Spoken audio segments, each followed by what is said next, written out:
और कान खोल लीजिए।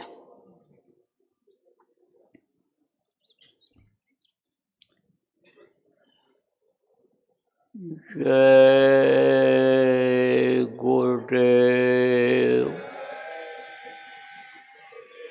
सब लोग बोलो जय गुरुदेव। जय गुरुदेव। जय गुरुदेव। जय गुरुदेव। नाम किसका? जय गुरुदेव। नाम किसका?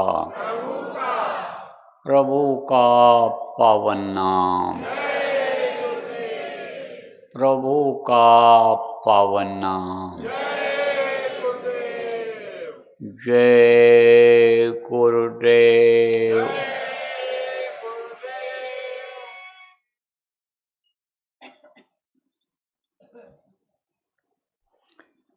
सर्वसमर्थ, सर्वत्र अस्मरणीय, दाता दयाल, दीन बंधु कृपा निधान, परम पूज्य गुरु जी महाराज, उपस्थित सभी साधक सत्संगी बच्चे एवं बच्चियों, आज 16 फरवरी 2026 प्रातः ध्यान भजन के बाद का समय, आश्रम उज्जैन मध्य प्रदेश। इस अवसर पर अपने साधक लोगों को ये समझने की ज़रूरत है कि हमेशा इस संसार में, इस दुनिया में होशियार रहने की ज़रूरत है। ये जो जीवन का सफ़र है, जहाँ पर हम जी खा रहे हैं, ये जो चक्र चल रहा है, इसमें बड़ी होशियारी रखनी है। विशेषकर साधकों को, मुसाफिर रहना तुम होशियार, काल ने बिछा दिया है जाल। इस जाल में कहीं फंस न जाएं। तो निरख परख अपनी करते रहना चाहिए। निरख परख किसको कहते हैं? निगरानी, रखवाली जिसको कहते हो। रखवाली अलग चीज़ होती है, निगरानी अलग होती है।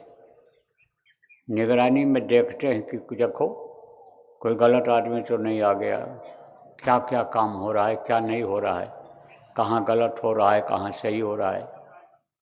निगरानी कहते हैं। इंग्लिश में उसको वॉच कहते हैं। वॉच करते रहो, कहते हैं ना, वेट एंड वॉच। इंतज़ार करो और देखते रहो, परखते रहो। ऐसे अपने को परखते रहना है। जैसे दूसरे को देखते हैं, दूसरे को वॉच करते हैं, निगरानी रखते हैं, ऐसे अपने की निगरानी रखनी चाहिए कि कहीं हम परमार्थ के रास्ते से अलग तो नहीं हो जा रहे हैं। अगर परमार्थ के रास्ते से, साधना का जो नियम है, साधना का जो रास्ता है, उससे अगर हम अलग हो जाएंगे तो गिरते चले जाएंगे, फिर उठ नहीं पाते हैं लोग। अब आपको समझाता हूँ सरल भाषा में कि साधना अगर एक बार खराब हो गई, बाधा आ गई, तो फिर जल्दी संभलती नहीं है। चढ़ाई होने लगी, एक दो स्थानों पर पहुँचे लेकिन उसके बाद फिर वहाँ तक भी नहीं पहुँच पाते हैं। ये अक्सर लोग चिट्ठियों में लिख कर देते हैं, ये बच्चियाँ चिट्ठियों में लिख कर देती हैं कि पहले सुनाई पड़ता था, दिखाई पड़ता था, अब बंद हो गया। अब अपने को देखना चाहिए कि हमसे गलती कहाँ हुई। अब जब आदमी से एक गलती हो जाती है तब गलती करता ही चला जाता है, क्योंकि यह मन की आदत है। जो आदमी परमार्थ के खिलाफ काम करता है, साधना जिसमें कट हो जाए, बंद हो जाए, ना दिखाई सुनाई कुछ पड़े, ऐसा अगर हो जाए तो देखना चाहिए कि गलती कहाँ हो गई, दोबारा फिर वो गलती न हो, नहीं तो मन फिर दोबारा वही गलती कराएगा। इसलिए बहुत होशियारी रखने की ज़रूरत है। और अगर गिरता जाएगा साधक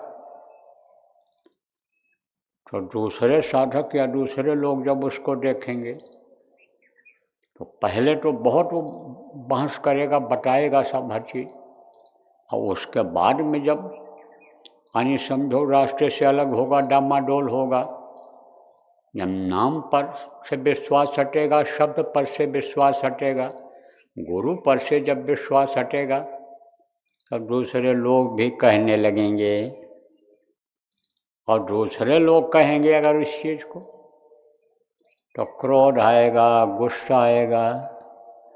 और क्रोध जो है वो एक अग्नि है, क्रोधी को ही वो जला देती है अग्नि। अग्नि को तो कोई भी हाथ में ले ले उसी को जलाएगी वो। अग्नि के पास कोई भी अगर जाके बैठ जाए तो देखो जलन पैदा होने लग जाती है। तो क्रोध एक अग्नि है, आग है। तो इन सब से बचने के लिए बड़ी होशियारी रखनी चाहिए। कहते हैं ना कि कम खाओ गम खाओ, लेकिन यह मुश्किल हो जाता है। मन अगर चला गया कि कोई चीज़ मिल रही है, अच्छी चीज़ मिल रही है, जो मन को भा गया तो कम खिलाता है। कम मिले तो तब तो बात यह है कि नहीं खाएगा, संतोष रहेगा, सब्र रहेगा। लेकिन अगर है तो ज़्यादा खा जाता है। और बर्दाश्त वाली बात ये जल्दी ख़त्म नहीं होती है। कारण क्या है कि बर्दाश्त करने से लोग समझते हैं कि ये सक्षम नहीं है, ये जवाब नहीं दे सकता है, ये यानी समझो कि हमसे कमज़ोर है, तो सम्मान के ऊपर, इज्जत के ऊपर असर आएगा। इसलिए सम्मान बनाने के लिए, इज्जत बनाने के लिए बर्दाश्त आदमी नहीं करता है, बोल देता है, उसमें लड़ाई हो जाती है, उसमें झगड़ा हो जाता है। इसलिए अगर ऐसी कोई बात हो तो टल जाना चाहिए, टाल देना चाहिए कि जिससे बर्दाश्त कोई चीज़ न हो पावे, हट जाना चाहिए। तो अब आप ये समझो प्रेमियों कि यह सब होता कैसे है। तो जहाँ तक मेरा रिसर्च है, मेरी शोध है, वो ये है, उदाहरण देकर आपको समझाता हूँ। क्या है कि जैसे मोटर गाड़ी होती, ये जो आप मोटरसाइकिल चलाते हो, बाइक कहते हो, ये होती कैसे चलती है? ये पुर्जे से चलती है। उसमें पार्ट पुर्जे लगे रहते हैं, और वो पार्ट पुर्जे किससे चलते हैं? ताकत से चलते हैं, पावर जिसको कहते हैं, उससे चलते हैं। और पावर वहाँ उसमें कैसे उत्पन्न होता है? वो मशीन रहती है, पावर को पैदा करती है। और वो मशीन कैसे चलती है? जब उसमें तेल डालते हैं, चाहे डीजल हो चाहे पेट्रोल हो, कुछ मिट्टी के तेल की भी गाड़ियाँ निकली थी, मोटरसाइकिलें वगैरह। तो अब आप ये समझो, चाहे गैस हो, अब गैस की गाड़ियाँ चल गई, तो उससे वो ये सब शक्ति पैदा होती है और उसी से ये पुर्जा चलते हैं। अब मान लीजिए कि उसमें कोई तेल में गंदगी है, कचरा वाला तेल अगर चला गया गाड़ी के अंदर, तब उसमें रुकावट आ जाती है, पुर्जे में वो जाके भर जाता है, रुकावट आ जाती है। तो इसी तरह से जैसे गाड़ी होती है उसमें बहुत पुर्जे होते हैं, ऐसे यह मनुष्य रूपी शरीर है, इसमें भी बहुत अंग हैं और पुर्जे हैं। जैसे अंग आप देखते हो, हाथ पैर, आँख कान आप देखते हो, उंगलियाँ देखते हो आप, नाखून है, यह क्या है? यह अंग है, इसको अंग कहते हैं। और अंदर में भी है पुर्जा, मशीन है। यह हाथ पैर आँख कान कहाँ से चलता है? जहाँ से ये जुड़ा हुआ है, पेट से ही जुड़ा हुआ है ये सब, और पेट के ताकत से ही ये सब चलते हैं। और पेट की कमी के, पेट के कारण ही यानी समझो कि उंगली में दिक्कत, सिर में नाक में दिक्कत, बदन में खुजली, ये सब पेट की वजह से ही होता है। अब पेट में कैसे जाता है?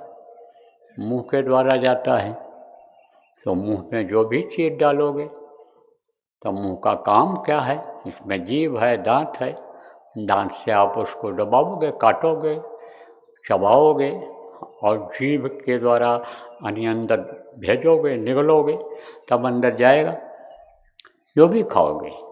अब जब खाओगे तो तब वो मशीन चालू हो जाएगी सब। अगर रुकी भी होगी या हल्की चल रही होगी तब वो चालू हो जाएगी। जैसे देखो मशीन चालू कर देते हैं, आटा वाली मशीन, तेल पेलने वाली मशीन को चालू कर देते हैं और वो चलती रहती है। ऐसे कुछ मशीनें इस पेट के अंदर में हैं जो चलती रहती हैं, लेकिन तेल पेरने का काम, आटा पीसने का काम, वो जो मशीनें हैं वो कब शुरू करती हैं कि जब उसमें गेहूँ डालते हैं, ज्वार बाजरा डालते हैं, जब उसमें लाही तीसी तेल डालते हैं, जिसका भी तेल निकालना होता है, तेल की मशीन में जब डालते हैं तब तेल निकलता है। इसी तरह से पेट में जब कोई चीज़ जाती है तब वो प्रक्रिया शुरू हो जाती है, उसको पचाने की, खून बनाने की, अंगों में खून को भेजने की। अब मान लो कचरा चला गया, गंदगी चली गई, तो कभी कभी ऐसा भी होता है इंजन रुकने लग जाता है, गंदगी ज़्यादा हो गई, रुक जाता है। ऐसे ही देखो, ये जैसा हार्ट फेल होता है तो ये नसें हैं, नसें ब्लॉक हो जाती हैं, उसमें खून का दौरा बंद हो जाता है तो हार्ट फेल हो जाता है। तो वो असर किस पर जाता है? यानी खून बनता है, उसका असर, वो खून प्रवाहित होता है नसों में, यानी बहता है नसों में, तो वो नसें जो है वो काम नहीं करती जब रुकावट आ जाती है। ऐसे ये दिल और दिमाग और ये बुद्धि है, वो भी जुड़ी हुई है, नसों के द्वारा जुड़ी हुई है, इस शरीर के अंगों से जुड़ी हुई है। तो उसमें जब कोई गंदी चीज़ चली जाती है तो उसका असर उस पर पड़ता है, तो तुरंत बुद्धि खराब होती है। यानी समझो रोग तो होता ही होता है, शक्कर तो आता ही आता है।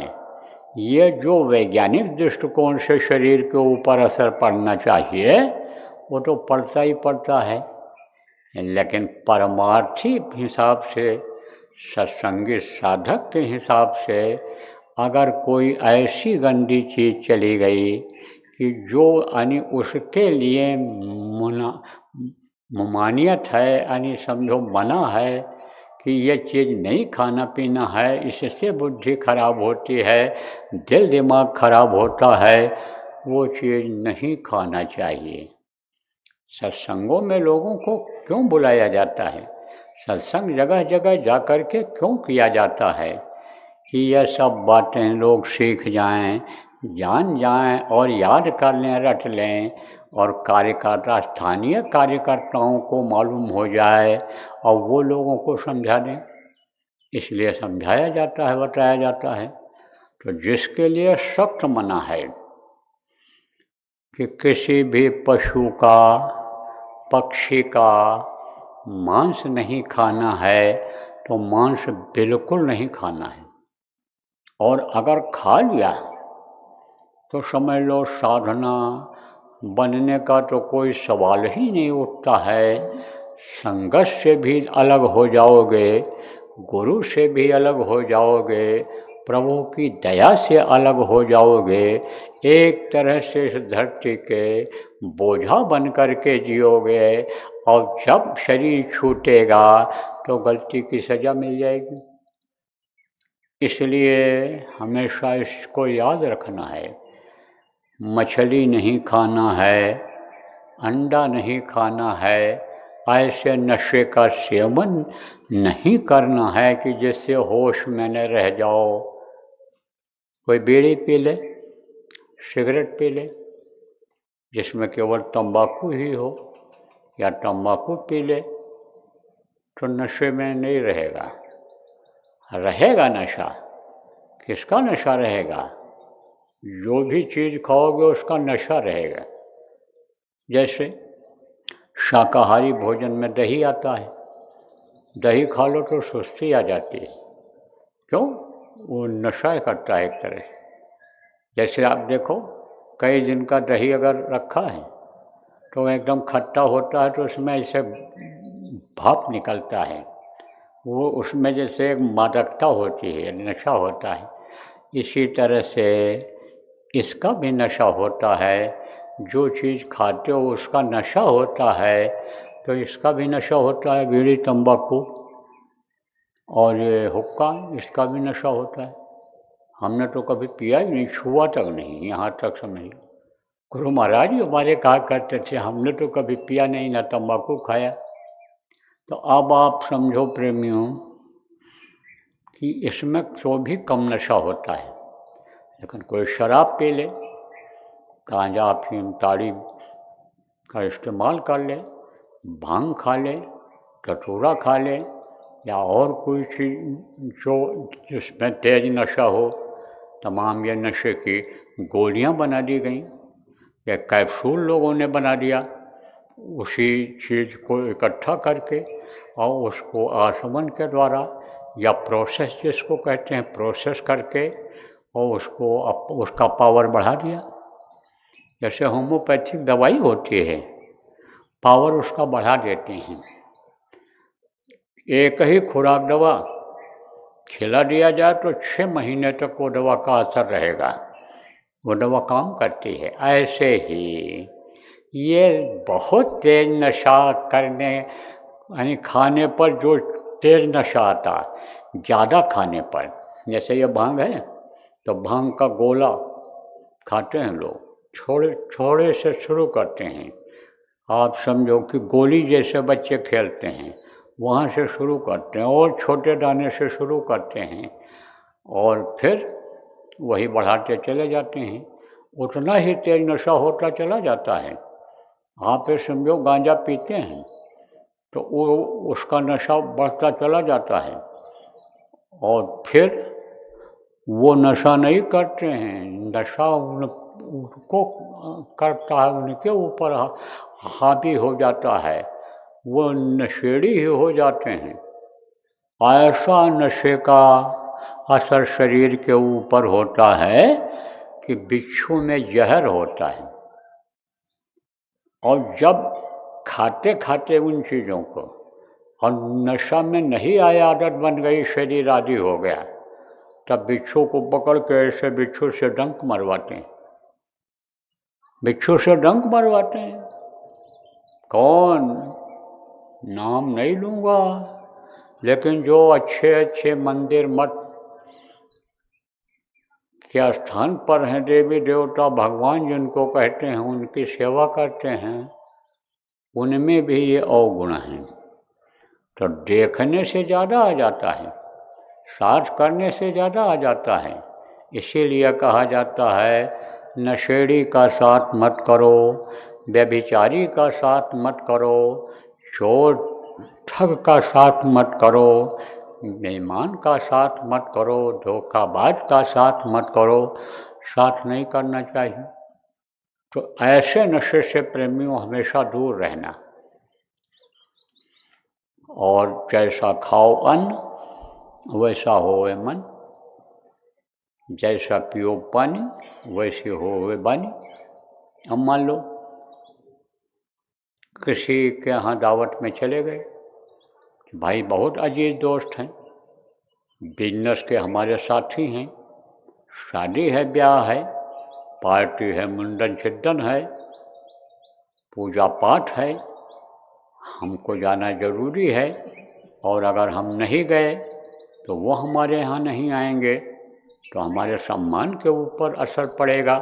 हम उनके यहाँ जाएंगे और वो बड़े आदमी हमारे दरवाजे पा जाएंगे तो हमारे गांव के लोग, पड़ोस के लोग, रिश्तेदार लोग भी समझेंगे कि भाई इनका संबंध बड़े लोगों से है, इनकी दोस्ती बड़े लोगों से है, ये हमसे बहुत अच्छे हैं, बड़े आदमी ये हैं, बड़े हैं। अब वहाँ गए, खा लिया, दबाव बना थोड़ा ही कुछ खा लो। अब वो मान लो गलत तेल में बना हुआ है, जानवरों के चर्बी के निकला हुआ तेल में बना हुआ है, या उसका स्वाद बढ़ाने के लिए उसमें डाल दिए हैं। ये होटलों में क्या करते हैं, होटलों में शाकाहारी भोजन और मांसाहारी भोजन ये दोनों बनाते हैं। और कोई कहा हमको शाकाहारी भोजन लाओ, तो शाकाहारी भोजन में क्या होता है, साग सब्जी, दाल चावल, यही सब होता है उसमें। तो उसका स्वाद और बढ़िया करने के लिए वो जो मांस पकाए हुए होते हैं उसमें से थोड़ा सा, जिसको सुरवा कहते हैं, रस कहते हैं, वो डाल देते हैं उसी में। अब उसको अगर कहीं खा लिया तुरंत असर करेगा, तुरंत बुद्धि खराब होगी। आप पे समझो खान पान का असर बुद्धि खराब करता है, स्थान का असर बुद्धि खराब करता है। देखो यही दिल्ली है, यहीं पर श्रवण कुमार की बुद्धि खराब हो गई थी। माता पिता जिनको देवता की तरह से मानता था, उनसे कहने लग गया कि बुढ़े लोग हमको परेशान कर दिए, कहाँ तक इनको ढोएंगे। फिर जब उन्होंने कहा बेटा कहाँ पर हो, दिल्ली में हूँ। बोले चलो उधर ब्रज भूमि में हमको छोड़ देना। जब ब्रज भूमि पर पहुँचे तब कहा बेटा आप जाओ, तुम अपनी गृहस्थी बसाओ, हम यहीं कहीं किसी मंदिर में जगह ले लेंगे, पड़े रहेंगे आश्रम पर। तब उन्होंने कहा आप मेरे देव हो, आप मेरे भगवान हो, देवता हो, मात्र पितृ देवो भव, मैं आपको कैसे छोड़ सकता हूँ। तो माँ ने पिता से पूछा कि वहाँ इसको क्या हो गया था। बोला बोले वो उनके पिता बोले कि दिल्ली की भूमि जहाँ बड़े बड़े बादशाह राजा रहे, कितनों को मरवा दिया, कत्लेआम करा दिया, आर्डर दे करके, हुक्म दे करके, कलम से लिख करके। वो धरती का असर है, भूमि का असर है। कहीं कहीं देखो बैठोगे बड़ी शांति मिलेगी, और कहीं बैठोगे मन उबने लगेगा, चलो यहाँ नहीं ठीक है। कहीं कहीं बैठोगे भजन में मन लग जाएगा, कहीं आप समझो बहुत देर तक बैठे रहोगे, मन रुकेगा ही नहीं। ऐसा होता है, भूमि का असर होता है, साथ का भी असर होता है। आप पे समझो कि दूसरे के कर्म भी आते हैं। आप कहो तो इसको दृष्टांत दे करके सुना दूँ। एक महात्मा, एक राजा थे, तो राजा के दरबार में, दरबार लगा हुआ था राजा का, तो वहाँ पर एक महात्मा पहुँच गए, साधु। तो साधु ने वहाँ पर भिक्षा की याचना कर दी, और राजा काम काज में उलझा हुआ था। तो कभी कभी ये देखो, जैसे नेता लोग हैं, जन सुनवाई करते हैं, मंत्री हैं, नेता हैं, तो ये जन सुनवाई करते हैं। ऐसे राजा लोग जनता के बीच में सुनवाई करते थे। कोई जब कुछ कहता था तो उस पर विचार करते थे, लिखते थे, आर्डर देते थे। साधु बीच में पहुंच गए कि हमको भोजन मिल जाए, भोजन मिल जाए, 2-3 बार बोल दिए। तो राजा को क्रोध आ गया। राजा ने कहा, ले जाओ इनको, भोजन कर रहे हैं, खिलाओ घोड़े की लीद। घोड़े की जो टट्टी होती है जिसको कहते हो, वो खिलाओ। अब राजा का हुक्म टाले कौन, ले गए, लीद खिला दिया। और राजा को जब होश आया, कामकाज से फारिग हुआ, जब वो सब पीछे का सोचने लगा कैसे हुआ, क्या हुआ, जो आदमी कर डालता है उसको जब सोचता है तो कभी खुशी होती है और कभी ग्लानि होती है। कहता है ना कि आने समझो कि ये मेरे से गलती हो गई, अब नहीं करना चाहिए, और जो हो जाता है उसको कहता है ये मैंने अच्छा किया, ऐसा निर्णय ले लिया, बता दिया। बहुत से लोगों के समझ में आ गया, होशियार हो गए, ऐसा होता है। अब यह भी आपको बता दें कि जब आदत बिगड़ जाती है जिस चीज़ की, जैसे मैंने अभी आपको बताया कि जो एक बार गिर जाता है वो गिरता ही चला जाता है। जैसे आपको बताया गया है कि एक बार अगर झूठ बोल दिया तो झूठ बोलते बोलते झूठ की आदत ही बन जाती है। हर बात में कुछ न कुछ झूठ मिलेगा, झूठ बोलने की आदत बन जाती है। इसी तरह से यानी समझो कि आदत बन गई। तो अब कोई गलती किया तो खुश होता है कि देखो मार दिया हमने इनको, ये हमने इनको इनके बहन बहू बेटी के साथ कर दिया, क्या हुआ हमारा, कुछ खुश होता है। उसको सख्त सज़ा मिलती है, फिर वो बच नहीं सकता सज़ा से। यहाँ अगर सज़ा से बच गया किसी तरह से, यहाँ के यानी समझो राज्य में और राजा से अगर बच गया, यहाँ के कानून से बच गया, तो उसने जो कानून बना रखा है ऊपर वाले ने, प्रभु जिनको कहा गया, भगवान कहा गया, उससे नहीं बच सकता है। सज़ा तो मिलनी ही मिलनी है। एक जज ने फैसला किया, फांसी की सज़ा दे दिया उसको। जब फांसी की सज़ा हो गई तब तो कहा कि आपने सरकार लिख दिया और आपने सुना दिया जजमेंट, तो हमको तो फांसी होगी ही होगी, लेकिन हमारी अंतिम फरियाद ये है कि हमारी एक बात ये सुन ली जाए। तो जज रुक गया, उठ रहा था, जा रहा था, रुक गया। फिर उसने कहा, सरकार हम अपने दिल से कहते हैं, दिल की बात कहते हैं, अब भगवान को साक्षी बना करके कहते हैं कि हम इस कत्ल को नहीं किए हैं और कत्ल में हम शामिल भी नहीं हैं। हमको सज़ा आपने दे दिया। तब जज ने कहा, सोचो तुमने अपने जीवन में कत्ल किया है कि नहीं किया है? कत्ल किया है तुमने। कहते ना न्यायमूर्ति होते हैं, न्याय करते हैं। न्यायमूर्ति किसको, मूर्ति किसको कहते हैं कि जिनको लोग मानते हैं, पूजते हैं, उनके अंदर यानी समझो कि एक तरह से यानी शक्ति को देखते हैं, उसी की पूजा करते हैं, जिसको शक्ति कहते हैं। शक्ति की ही प्रशंसा होती है, पूजा होती है, पावर की ही होती है, उसी की इज्जत होती है। तब उसने कहा कहा किया है, उसके बारे में पता ही नहीं चला किसी को, कोई खबर ही नहीं लगी, शंका भी किसी ने नहीं किया मेरे ऊपर किया है, बोले उसी का फल है ये। तो यहाँ सज़ा तो मिल जाती है, यहाँ न मिली तो शरीर छूटने के बाद सज़ा मिलती है।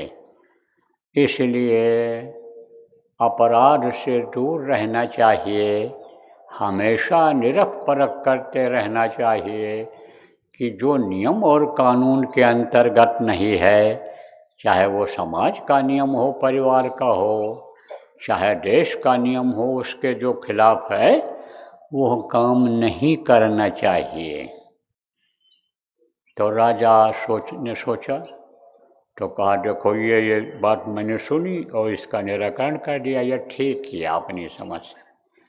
लेकिन जब ये याद आया कि बीच में साधु आ गया और रंग में भंग डाल दिया, हमारे दिमाग को बता दिया, हमारे को टेंशन पैदा कर दिया, और हमने कहा कि जाओ लीज खिलाओ, तो भाई ये हमने अच्छा नहीं किया है। हमारा काम है प्रजा का पालन करना, उनको सुख पहुंचाना। साधु भी इसमें रहते हैं, हर तरह के लोग हमारे राज्य में रहते हैं, तो उनकी हमको इज्जत अगर नहीं कर पाने को था तो हमको ऐसा नहीं बोलना चाहिए, तो इसका तो हमको पाप लगा होगा। तब बुलाया उन्होंने विद्वानों को, ज्योतिषियों को बुलाया और उनसे यह बात कही कि ये मेरे से गलती हो गई। तो उन्होंने विचार किया, विद्वानों ने कहा सरकार अब वो लीड का 100 गुना ज़्यादा आपको खाना पड़ेगा, उससे छुटकारा नहीं पा सकते हो जो साधु को थोड़ा भी खिला दिया उन लोगों ने, उससे आप छुटकारा नहीं पा सकते हो। तो घबरा गया, बोला महाराज कोई और उपाय बताओ, रास्ता बताओ। तो उसमें एक बुजुर्ग विद्वान थे, अनुभवी, उन्होंने कहा राजन अब आप ऐसा करो कि आप अपनी एक बारात तैयार करो और घोड़े पर बैठो, बढ़िया कपड़ा पहनो, और वो ब्राह्मण घर की लड़की है, सुंदर सुशील है, उससे शादी कर लो, उसको उसके यहाँ बारात लेकर उनके यहाँ चले जाओ और उसको दुल्हन बना करके ले आओ, अपने महल में रख लो, लेकिन उसको पत्नी मत समझना, अपनी बेटी की तरह से मानना। लेकिन ये ढिंढोरा पिट जाएगा, कुछ देखने वाले लोग कहेंगे और कुछ अफवाह फैल जाएगी, कानों कान खबर हो जाएगी, नहीं होगी तो करवा देना कानों कान खबर कि राजा ने उस गरीब ब्राह्मण घर की लड़की से ब्याह कर लिया, उसको दुल्हन बना करके ले आए। अब ये राजा ने ऐसा काम पूरा कर लिया।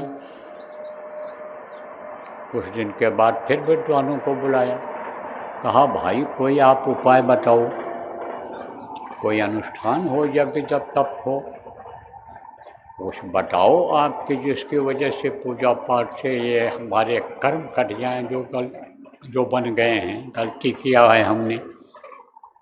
तब विद्वानों ने देखा तो कहा राजन अब तो सब कर्म आपके खत्म हो गए हो, जितने गुनाह थे सब खत्म हो गए, जो बढ़े थे सब खत्म हो गए, लेकिन वो तो अभी बाकी है, जो आपने खिलाया था उसको तो आपको खाना ही पड़ेगा। लीद को, जो साधु को खिलाया गया है वो लीद आपको खानी पड़ेगी। फिर राजा ने पूछा कि ये बताओ फिर वो कैसे ख़त्म होगा। फिर उन्हीं बुजुर्ग से पूछा गया, जो अनुभवी थे, पुराने उम्रदराज थे, कि वो कैसे कटेगा। तब उन्होंने कहा राजन आपके महल के पीछे एक कुम्हार रहते हैं, मेहनत करते हैं, मेहनत की कमाई का पैसा खाते हैं। लकड़ी का काम, लोहे का काम या मिट्टी के काम में मेहनत करनी पड़ती है, पसीना बहाना पड़ता है, तब पैसा आता है।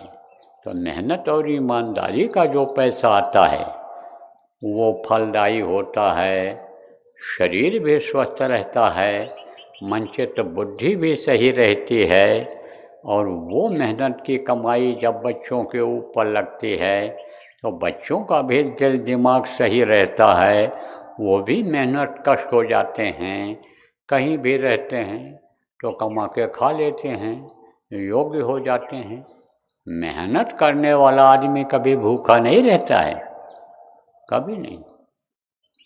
देखो प्रेमियों, हाँ, ये जो संगत इस समय बढ़ी है, प्रेमियों के त्याग से बढ़ी है। खूब मेहनत किया लोगों ने। आपके समझो कि यानी उत्तर प्रदेश के ही एक सत्संगी थे, अब तो दिखाई नहीं पड़ते हैं, हो सकता है ख़त्म हो गए हों, पता करूँगा जब उधर जाऊँगा तब। तो वो जो है काफ़ी पढ़े थे, वकालत पास थे, लेकिन उनको सुनाई थोड़ा कम पड़ता था। तो वकालत में सुनना जरूरी होता है बहस करने के लिए, छोड़ दिया उन्होंने, प्रचार में ही लग गए। तो लिखाई करते थे, तो लिखाई करने के लिए चले गए, पैसा ख़त्म हो गया, तो खाने का ठिकाना नहीं, किराया भाड़ा तो अलग रहा। सत्संगी कभी बगैर किराए के चलते नहीं है, बगैर टिकट के, यह सिद्धांत है, वसूल है, उनका भी था। तब वो जा रहे थे ऐसे, तो एक पेंटर था, बोर्ड बना रहा था, तो वहीं खड़े हो गए। तो उससे कुछ गलती हो रही थी, तब इन्होंने बताया इसको ऐसे घुमा दो तो और अच्छा लगेगा, बढ़िया लगेगा। कर दिया, देखा उसने, कहा, तो कहा आप जानते हो पेंटिंग करना? बोले जानता हूँ। तो कहा आप कहाँ जा रहे हो? बोले हम तो ऐसे घूम रहे, प्रचार में आए थे, इधर ऐसे घूम रहे हैं। अब उस दिन पैसा नहीं था खाने को, कहा कि जो है ऐसे घूम रहे थे, देख रहे थे। तो कहा कि क्या काम करते? बोले कोई काम नहीं करते, कोई आमदनी नहीं, पैसा ऐसे प्रचार करते हैं। तो बोले काम करोगे? हमारे पास काम पड़ा है, हमारा काम निपटा दो, करोगे? बोले हाँ कर देंगे। दे दिया, एक बोर्ड बना दिया। अब दोपहर का समय हो गया, तो कहा कि भोजन कर लिया जाए। तो कहा कि उसका भी खाने का समय हो गया। कहा, तो कहे कि आप? बोले भाई हम क्या बताएं आपको, हमारे पास तो आज कुछ सच पूछो तो है ही नहीं खाने पीने का, है खाने पीने नहीं। तो कहा कि तो हम देते हैं आपको। बोले ऐसे नहीं, मजदूरी इसकी हमको आप दे दो, जो हमने लिखा है उसमें से हम अपने हिसाब से खा पी लेंगे। तो मेहनत करके उन्होंने, आप ये समझो कि उसी के यहाँ से खाने का इंतजाम का अपना इंतजाम कर लिया। धर्मशाला में जो थोड़ा बहुत देना पड़ता है जहाँ ठहरे थे, उसका इंतजाम कर लिया, और भाड़ा का इंतजाम कर लिया। फिर चले आए, फिर वापस आ गए।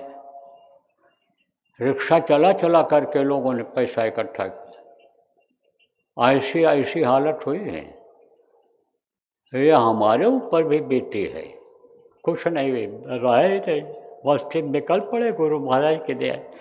गुरु महाराज ने एक जगह भेज दिया, जाओ 2-3 जगह जाओ, चिट्ठी दे आओ। अब पैसा नहीं, बहुत मुश्किल। भाड़ा किसी तरह से यानी जो है जो थाल उसमें से लेकर मतलब खर्च करके आए। ऐसी भी स्थिति हुई है, ऐसी भी स्थिति हुई है कि किराए नहीं, ये सोच रहे हैं कैसे जाएंगे। तब तक अन्य माध्यम बन गए, उसी विभाग के अधिकारी मिल गए, वो कहे चलो चले चलो। तो अब आप ये समझो प्रेमियों कि मेहनत कश जो होता है वो कभी भूखा नहीं मरता है। तो कुम्हार कुम्हार था, कुम्हार बर्तन बनाते थे अपना, और भजन भाव भक्ति करते थे।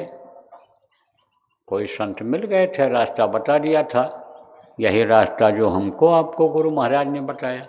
इसी रास्ते पर चलते थे, साधना करते थे, त्रिकालदर्शी हो गए थे। त्रिकालदर्शी किसको कहते हैं? जो पीछे का भी देखता है और इस समय जो हो रहा है उसको भी देखता है, और आगे क्या होने वाला है उसको भी देखता है, उसको त्रिकालदर्शी कहते हैं। त्रिकालदर्शी हो गए थे। तो उन्होंने, विद्वान ने कहा कि वो नहीं, ये आपकी निंदा किए हैं, बाकी तो निंदा करके बुराई करके सारी लीद लोगों ने बांट करके खा लिया, जो 100 गुना हुआ था। लेकिन वो लीद अभी बाकी है जो आपने खिलवाया था। अगर वो कह दें कि आपने अच्छा नहीं किया, गलत किया आपने, तो वो भी कट जाएगी। बोले अरे वो तो हमारे बड़े प्रेमी हैं, मैं तो कभी कभी उधर टहलने जाता हूँ तो बड़े अदब के साथ खड़े हो जाते हैं, और मेरा मन कह देता हाल चाल इनसे पूछ लें, तो मैं भी हाल चाल पूछ लेता हूँ, भगत ठीक हो, तो मैं तो अभी कहलवा दूँगा उनसे। राजा अहंकार में गया, जब देखा राजा हमारे दरवाजे पर आए हैं तो कुम्हार ने बिछा दिया, अब उनके पास जो भी था, कहा सरकार आप बैठो, तो अपनी गरज थी तो बैठ गए। बातचीत होने लगी, हालचाल हुआ, वो सब बोले सब प्रभु की कृपा है, आपकी दया है, पहले अन्नदाता वो हैं, प्रभु हैं, फिर आप हो, आप ही के राज्य में हूँ, आप ही परवरिश करते हो, आप ही ध्यान रखते हो, आप ही का है, दूसरे एक तरह से अन्नदाता आप हो। उसने भी इस तरह से प्यार से ही राजा से कहा, यह भी प्यार से कहे, वो सम्मान से कहा उनको। फिर राजा ने धीरे से कहा देखो, मैं उस ब्राह्मण घर की लड़की को ले आया, मैं घोड़े पर बैठ करके दूल्हा बन करके गया और उसको दुल्हन बना करके ले आया, महल में रखा है उसको अपने। तो सुनते रहे हो। फिर कहा भगत ये बताओ कि मैंने अच्छा किया कि बुरा किया? तो वो कुम्हार क्या बोले, राजन चाहे आप अच्छा किए या बुरा किए, लीद मुझे नहीं खानी है, लीद मुझे नहीं खानी है, ये आप जानो कि आपने अच्छा किया कि बुरा किया। तो अब आप ये समझ लो कि जस करनी तस भोगो ताता, नरक जात फिर क्यों पछताता। आप ये समझो करनी का फल तो भोगे का ही पड़ी, आगे पीछे अपने करनी का फल भोगे का पड़ी, इस बात को समझ लो। तो आपके कर्म अच्छे होने चाहिए, आप निंदा बुराई से दूर रहो, आप खान पान से पर ध्यान दो, आप दूसरे का खाओगे लाओगे, जो किसी भी गलत ढंग से लाया है तो उसका असर पड़ेगा। आप जो पुराने लोग हो, बराबर सत्संग सुनते रहते हो, आपको बताया गया है कि वो मोदी वाली कहानी, पठान मोदी वाली कहानी दृष्टांत आपको सुनाया गया है। ऐसे सत्संग में आते जाते रहोगे, जहाँ आयोजित रहेगा, तो कहीं समय रहेगा तो सुना दिया जाएगा, आज तो समय नहीं है। तो प्रेमियों, हमेशा होशियार रहना चाहिए साधक को। लुटेरे लगे हुए हैं, कहीं भी लूट लेंगे, तो यह धन दौलत रुपया पैसा तो आपका नहीं, उसके लुटेरे अलग होते हैं। इसके रहते हुए भी आपकी साधना लुट जाएगी, इसीलिए थोड़ा होशियार रहना है। पर नारी पैनी छुई, मत लावे कोई अंग, रावण के 10 सिर गए, पर नारी के संग। अब आप ये समझ लो, पर नारी पर नज़र लग गई उसकी रावण की, गलत नियत हो गई और वही उसके 10 सिर काटने का कारण बन गया। इसलिए पैनी छुरी जिसको कहते हैं वो समझना चाहिए। आप समझो प्रेमियों, अपनी औरत से आप बच्चा पैदा करो, जो भी करो, लेकिन पर नारी का स्पर्श भी जो होता है वो भी साधक के लिए गिरने का कारण बन जाता है। इसी तरह से बच्चियों, आप भी समझ लो, पर पुरुष से आंख मिलाना भी वो एक जहर पैदा करने का काम शरीर में करता है। इसलिए जो साधना करने वाली, साधना में बने, साधना कुछ उच्च स्थान पर हम जाएं, आगे बढ़ें, ऐसी इच्छा रखने वाली या जितनी भी नामदानी हो, आप इनसे दूर रहो। अपने पति के साथ रहो, 24 घंटा रहो, समय है उनके पास, आपके पास। हम ये नहीं मना करते हैं उनके साथ ना रहो, लेकिन पर पुरुष, दूसरे पुरुष पर आप मत नज़र लगाओ, दौड़ाओ, उनसे दूर। एक तरह से जहर चढ़ना होता है, और स्पर्श अगर हो गया तो इससे ये भावना बदलती है, जगती है। ये यानी समझो कि ये जो इंद्रियां यानी प्रबल हो जाती हैं, भोग की तरफ ये चली जाती हैं, और भोगी आदमी से भक्ति नहीं हो सकती है। कामी क्रोधी लालची, इनसे भक्ति न होए, भक्ति करे कोई सूरमा, जाच वरण कुल खोए। भक्ति वही कर सकता है। आप ये समझो कि जो इससे दूर रहना चाहेगा रहेगा, और भक्ति अगर नहीं करेगा तो शब्द से बोलना। अगर चाहते हो तो भक्ति करो, गुरुमुखता लाओ, तभी शब्द पकड़ में आएगा। आपको बताएगा शब्द खुले गुरु मेहर से, और शब्द जब तक नहीं मिलेगा तब तक आपको यानी निराशा रहेगी और बिल्कुल निर्जीव जैसे रहोगे। लेकिन शब्द अगर मिल गया तो एकदम जान आ जाती है, ताकत आ जाती है। कल भी एक देवी, अब तो हमको मौका नहीं मिलता है पढ़ने का, बहुत कम हो गया, बहुत लोग लिखने लगे तो मना कर दिया, लेकिन एक डायरी की किसी ने डाल दिया था, उसमें कह रहे थे कि आवाज़ सुनते हैं बहुत अच्छा लगता है, आनंद आ जाता है, मस्ती आ जाती है। तो अब आप इस बात को समझो कि वो मस्ती, वो शब्द जो सुनाई पड़ता है वो आपको नहीं सुनाई पड़ पाएगा। इसलिए इन चीज़ों का ध्यान रखने की साधकों को आवश्यकता है। तो देखो, कल कार्यक्रम यह समाप्त हो गया शिवरात्रि का, और बहुत काफ़ी लोग सब चले भी गए। अब आप लोग भी यहाँ से प्रस्थान करो। यहाँ रुकने की, डेरा डालने की ज़रूरत नहीं है कि हम यहाँ रुकेंगे तो भजन करेंगे।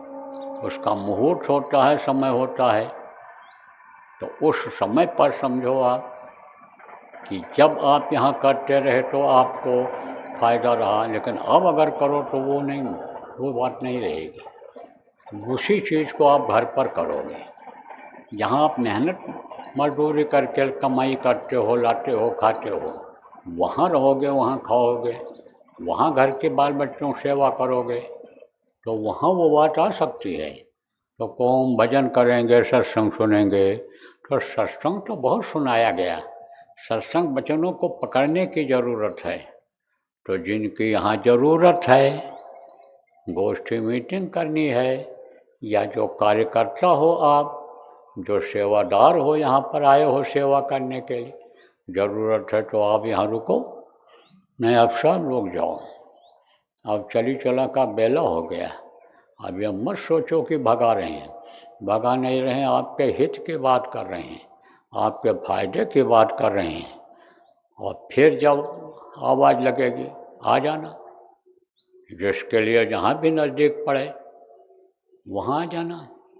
अभी इंदौर में वहाँ पर भी शिलान्यास होगा मंदिर का, वहाँ भी कुछ न कुछ सुनाया ही जाएगा। आपके होली का कार्यक्रम है वहाँ उत्तर प्रदेश में, वहाँ बॉर्डर के नज़दीक नेपाल के, वहाँ गोंडा में जय गुरुदेव नगर इतिहास चौक के पास बलरामपुर रोड पर जो है आश्रम पर वहाँ होगा।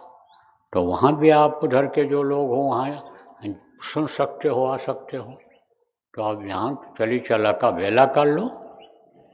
और अपने कोई ज़रूरी नहीं है कि फिर शाम को सुनाया जाए, कल सुनाया जाए।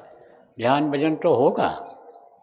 हम यहाँ रहेंगे तो हम करा देंगे, नहीं रहेंगे तो कोई ना कोई यहाँ कराएगा। तो वो तो चलता रहेगा। कुछ लोग आश्रम पर रहते हो, आश्रमवासी हो, तो अब आप यहाँ पर बराबर करते रहना, यहाँ आश्रम पर करते रहना।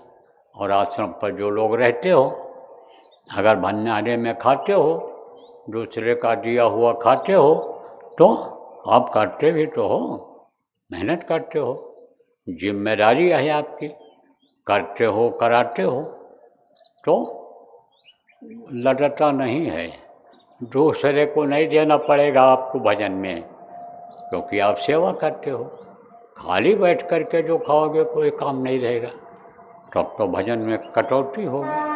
लेकिन अगर मतलब सेवा कुछ करते रहोगे तो वादा होता रहेगा। लेकिन बाहर के लोग आओ यहाँ पड़े रहो तो आप समझो आपका कोई परमार्थी लाभ नहीं होगा खाली पड़े रहने से। इसलिए वहीं जा कर के करो। तो अब आप लोग प्रस्थान करो और हम भी अब आगे का प्रोग्राम बनाएंगे अपना और निकलेंगे, क्योंकि अब शरीर चलने फिरने लायक है इस समय। तो चलेंगे, चलते रहेंगे, करेंगे, गुरु महाराज की दया लेंगे और प्रेमियों के लिए कुछ बताएंगे, समझाएंगे। दुनिया में मतलब धर्म की स्थापना आने के लिए काम करेंगे। तो बोलो जय गुरुदेव।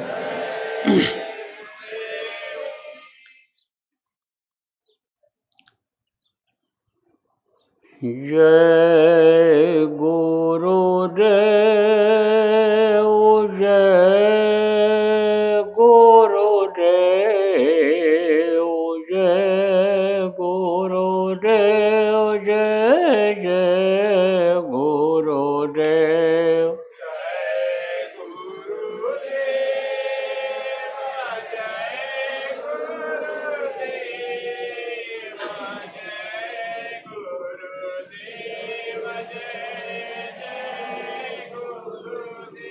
जय गुरुदेव, जय गुरुदेव, जय गुरुदेव, जय जय गुरुदेव।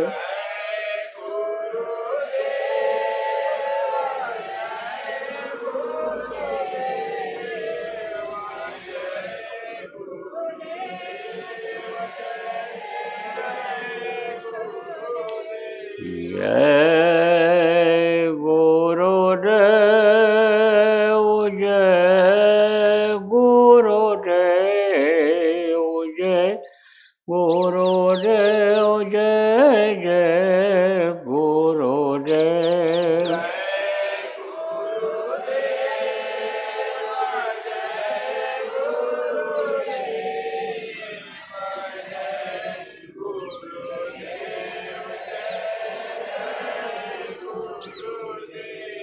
जय गुरुदेव,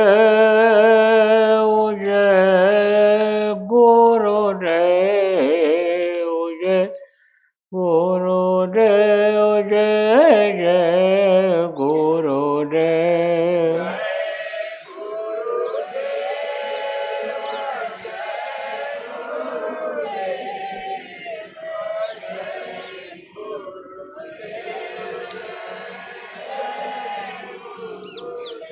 जय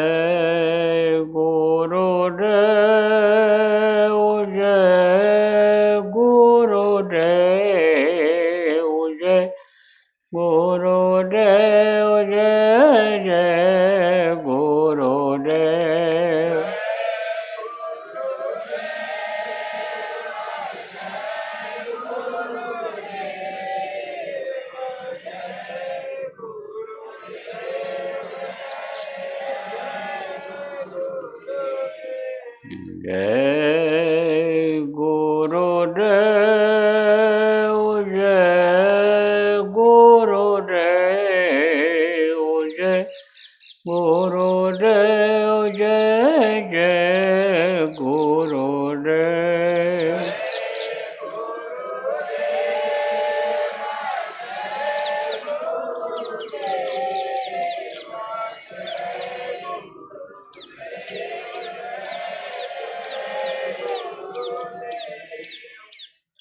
जय गुरुदेव, जय गुरुदेव, जय गुरुदेव, जय जय गुरुदेव।